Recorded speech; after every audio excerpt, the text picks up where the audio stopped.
Fala pessoal, aqui quem fala é o professor de Física do PCEP, João Lobato. Vou fazer esse vídeo aqui resolvendo alguns exercícios de movimento circular.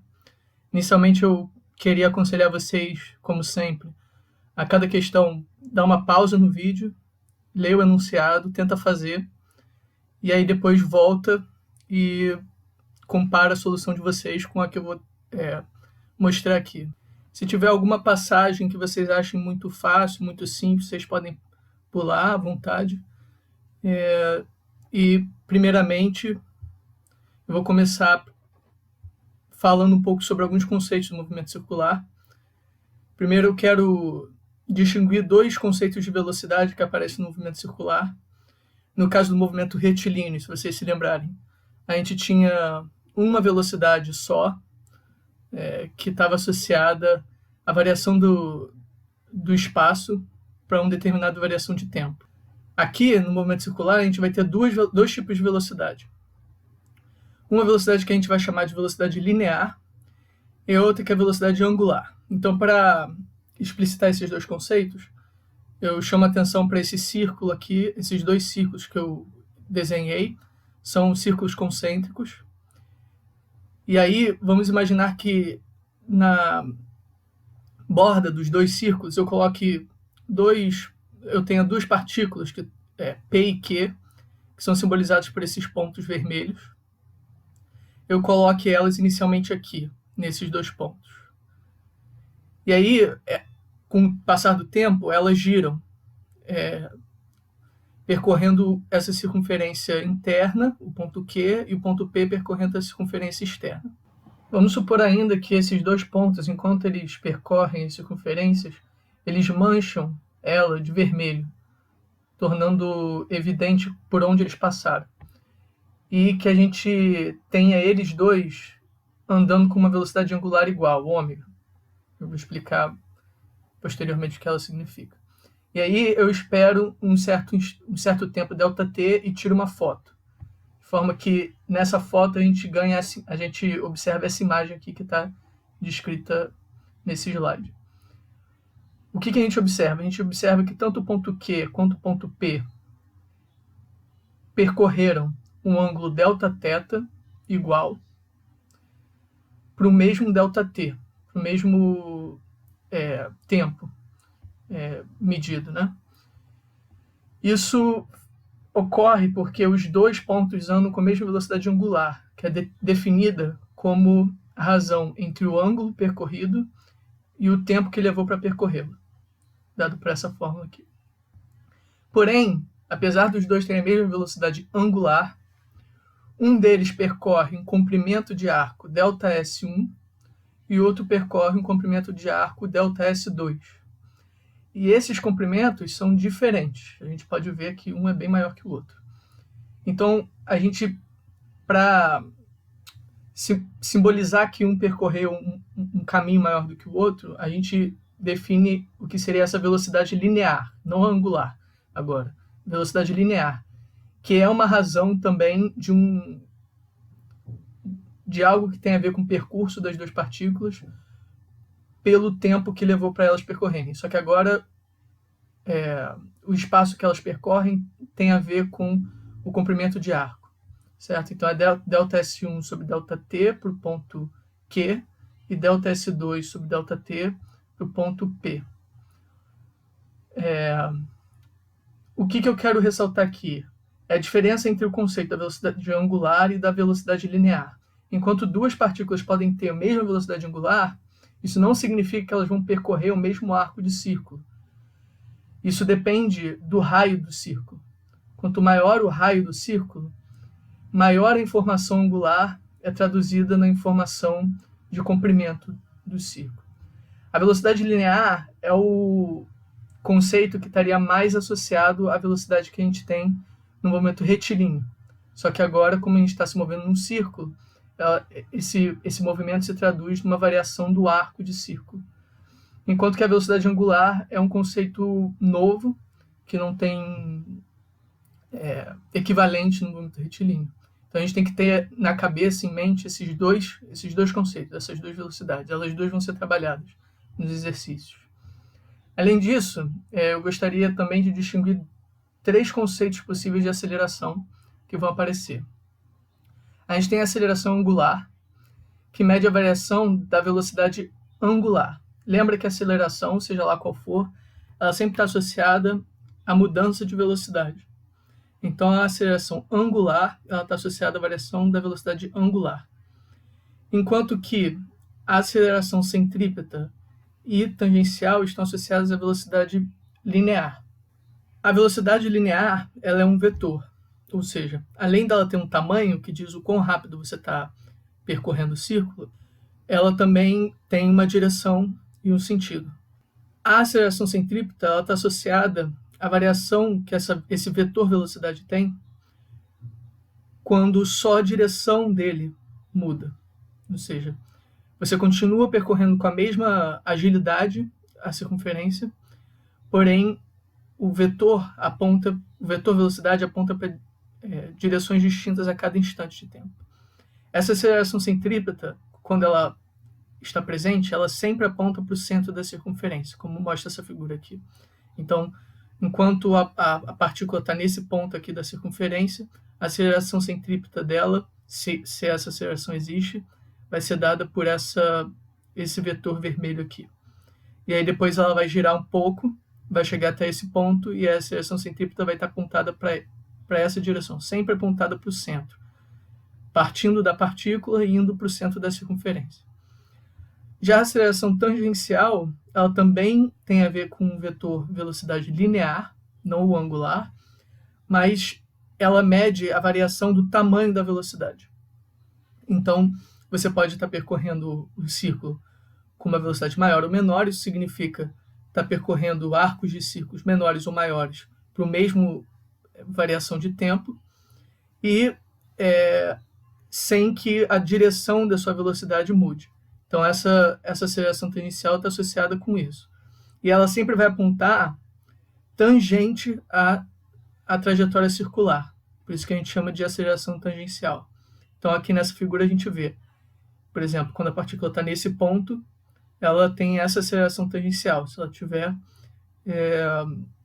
e a gente chama de tangencial porque a reta que contém essa seta é uma reta tangente ao círculo, ou seja, ela só intercepta o círculo em um ponto. Por isso que a gente chama essa direção de tangencial.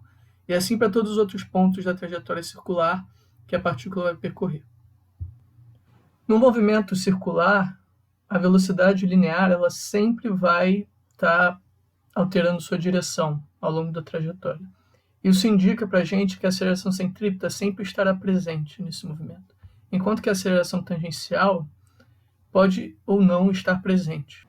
Quando a aceleração tangencial não está presente, ou seja, zero, a gente tem que o tamanho da velocidade linear não se altera, e por essa fórmula aqui, a gente vê que, por consequência, a velocidade angular também não se altera no movimento circular.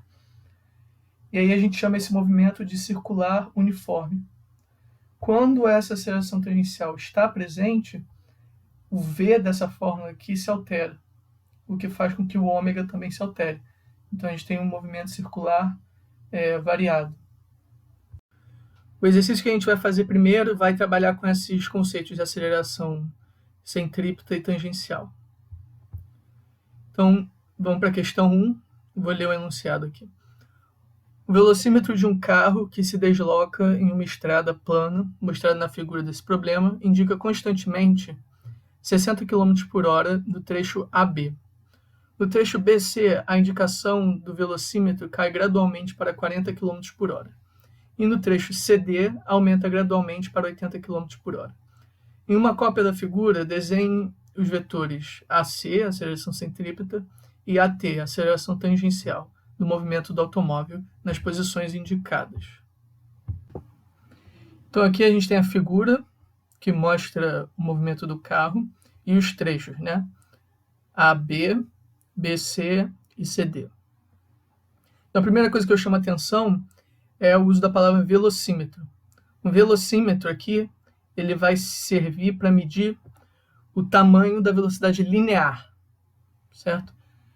Ou seja, o tamanho do vetor velocidade linear, que nessa figura está sendo indicada por essa seta vermelha aqui, em cada instante do movimento. Vamos começar a resolução do problema analisando a trajetória AB, certo? A parte do movimento AB. Nela, pelo enunciado, a gente sabe que a velocidade linear é constante. Significa que a aceleração tangencial é zero. Além disso, se a gente notar a forma da trajetória, ela é circular. Então, essas duas coisas juntas indicam que o movimento de A até B é um movimento circular uniforme. Como qualquer movimento circular uniforme, existe a aceleração centrípeta, que aponta para o centro do círculo. Então, a gente desenha aqui na figura o que seria a aceleração centrípeta. A aceleração tangencial eu não desenhei porque ela é zero. Então, a segunda parte do movimento é essa que vai de B a C. Nessa parte, a gente sabe que o velocímetro indica que a velocidade linear cai gradualmente para 40 km por hora. Significa que a aceleração tangencial não é mais nula. E, além disso, esse movimento aqui não tem uma trajetória circular. Também não é reta. A trajetória aqui de B para C é uma trajetória curva que não é um círculo. Então a gente chama esse movimento de movimento curvilíneo, porque é um movimento curvo, onde o vetor velocidade altera sua direção com o tempo, e é variado porque a aceleração tangencial não é zero. Então, para onde apontam as acelerações tangenciais e centrípetas nesse caso? Como o movimento é curvilíneo, a gente não tem um centro, certo? Que teria no movimento de A até B. Mas a gente pode aproximar o movimento num dado instante desse percurso para um movimento circular, desenhando um círculo que tangencia o carro num dado ponto. A gente está imaginando que o carro é uma partícula e aí esse círculo tangencia essa partícula no ponto em que ela está num dado instante. E aí a gente obtém a aceleração centrípeta, a direção dela, desenhando o vetor que parte da partícula e vai para o centro desse círculo. A cada instante, essa aceleração centrípeta vai apontar para uma direção distinta, que vai ser o centro do círculo que melhor aproxima esse movimento curvo mais geral. Além disso, a aceleração tangencial, como diz o nome, vai tangenciar a trajetória do carro e vai apontar para trás, ou seja, contra a velocidade, porque o enunciado nos diz que o velocímetro marca uma queda no valor da velocidade. Então ela está contra o vetor velocidade. Por fim, a última parte do percurso é um pouco mais simples, porque aqui o movimento se torna retilíneo, certo? E pelo enunciado a gente sabe que a velocidade agora aumenta gradualmente, o que faz com que esse movimento seja um movimento retilíneo variado. Não necessariamente uniformemente variado, porque ele não disse nada sobre se a aceleração que o carro recebe é constante ou não. Mas é um movimento retilíneo variado, ou seja, a velocidade muda de tamanho com o tempo. Então, no movimento retilíneo, a velocidade não altera sua direção, então a aceleração centrípeta é zero. E a aceleração tangencial aponta na direção do vetor velocidade, porque o carro está sendo acelerado positivamente. Vamos passar então para a segunda questão agora, onde a gente vai trabalhar o conceito de período. Qualquer movimento circular uniforme tem associado com ele um período. O que seria um período? É um tempo necessário para que um procedimento cíclico se repita. Então, no movimento circular uniforme, a gente sabe que quando a partícula percorre uma volta, ela retorna exatamente para a configuração que ela tinha no início do movimento. O tempo que ela demora para fazer essa volta é o que a gente chama de período no movimento circular uniforme. Mas é importante notar que essa noção de período é bem mais geral do que para um movimento circular. E a gente vai aplicar em outros momentos esse conceito. No nosso caso dessa questão, o evento cíclico que ocorre, então, é a rotação da Terra em torno do eixo. E o período é o tempo que a Terra leva para fazer uma volta, né? E a gente sabe que esse tempo é um dia, ou em horas, 24 horas. Então, a letra A, a resposta é 24 horas. Já na letra B, ele pede a velocidade angular desse movimento, em graus por hora. Então, a gente se lembra da definição de velocidade angular. E para resolver esse problema, a gente vai supor que o movimento que a Terra faz de rotação em torno do próprio eixo é um movimento circular uniforme, o que faz com que a velocidade angular seja constante. Então, eu posso pegar qualquer instante do movimento para calcular essa velocidade angular. Eu escolho, para simplificar, um instante depois de uma volta, ou seja, eu escolho essa variação do tempo para ser igual ao período. E a gente sabe que em uma volta a Terra percorre em ângulo 360 graus. Então, ela percorre 360 graus em 24 horas. Realizando essa divisão, a gente chega que a velocidade angular da Terra é de 15 graus por hora. Então, isso finaliza a questão 2. Vamos passar para a questão 3, onde a gente vai estudar um pouco sobre alguns vínculos que costumam aparecer entre movimentos circulares. Então, considere as rodas de transmissão A e B de uma bicicleta, mostradas na figura desse problema. Como você sabe, a engrenagem B é ligada à roda traseira C, girando juntamente com ela quando o ciclista está pedalando. Supondo que isso esteja correto, responda. Então, a figura aqui está cheia de informações, certo? Então, eu vou redesenhar as rodas A, B e C da bicicleta. E o importante da gente notar aqui é a roda A está ligada à roda B por meio dessa corrente preta aqui. E ela liga os pontos externos da roda A com os pontos externos da roda B. Enquanto que a roda B e a roda C estão ligadas também, só que elas estão ligadas por meio do eixo de rotação, que na figura seria essa parte aqui. Então, por onde elas estão ligadas, é importante que vocês tenham em mente para que vocês tomem as conclusões certas. Então, no item A da questão, ele pergunta: a velocidade linear de um ponto na periferia de A é maior, menor ou igual a de um ponto na periferia de B? O que a gente precisa notar aqui é que o fato da corrente ligar pontos da circunferência de A a pontos da circunferência de B externamente faz com que os pontos de cada uma das circunferências tenham que andar com a mesma velocidade linear. Ou seja, a corrente em preto força que os pontos de A tenham a mesma velocidade linear que os pontos de B, VA igual a VB. Se isso não ocorresse, ou seja, se VA fosse diferente de VB, a corrente ela não ia se manter estendida durante o movimento, ela ia ganhar,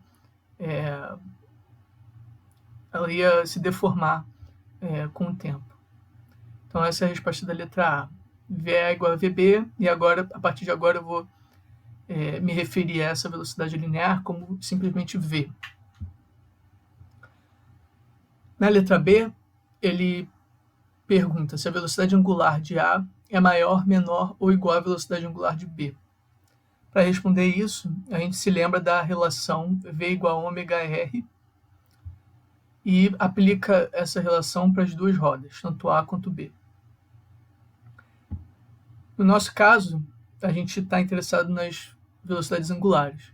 Então, a gente pode isolar ômega A e ômega B nessas equações, dividindo por R nos dois lados, e substituir as velocidades lineares por V, porque a gente sabe que elas são iguais, tanto para a roda B quanto para a roda A. Então agora só tem uma velocidade linear no jogo. Então a gente nota que a velocidade angular, ser maior ou menor, está associada simplesmente ao tamanho da roda, já que a velocidade linear é a mesma. No nosso caso, a gente sabe que o raio da roda A é maior do que o raio da roda B. Isso significa que a velocidade angular da roda B é maior do que a velocidade angular da roda A. Isso é simples de deduzir, né? Se você aumenta o divisor aqui nessa fração, se aumenta o número que está dividindo, você diminui o resultado. Então, para o raio maior, que é o raio da roda A, você tem uma velocidade angular menor. Então, na letra C agora, ele pergunta: a velocidade angular de B é maior, menor ou igual à velocidade angular de C? Então, agora a discussão é uma comparação entre a roda B e a roda C, certo? O movimento circular dessas duas rodas. A gente nota que pelo enunciado, nessa parte que está marcada em vermelho, a gente vê que o enunciado diz que as rodas B e C, por estarem presas ao mesmo eixo, giram juntamente. Isso significa dizer que a velocidade angular das duas é igual. Isso é sempre verdade quando o vínculo, né, a conexão entre esses dois movimentos circulares é feito dessa forma, ou seja, o eixo é compartilhado, ele é comum.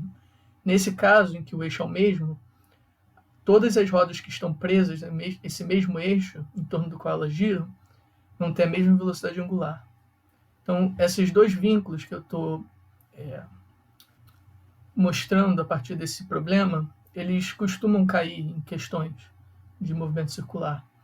E esse é o meu ponto principal desse exercício, vocês terem noção de que, dependendo de como esses movimentos circulares estão ligados, a velocidade linear ou angular vão ser iguais.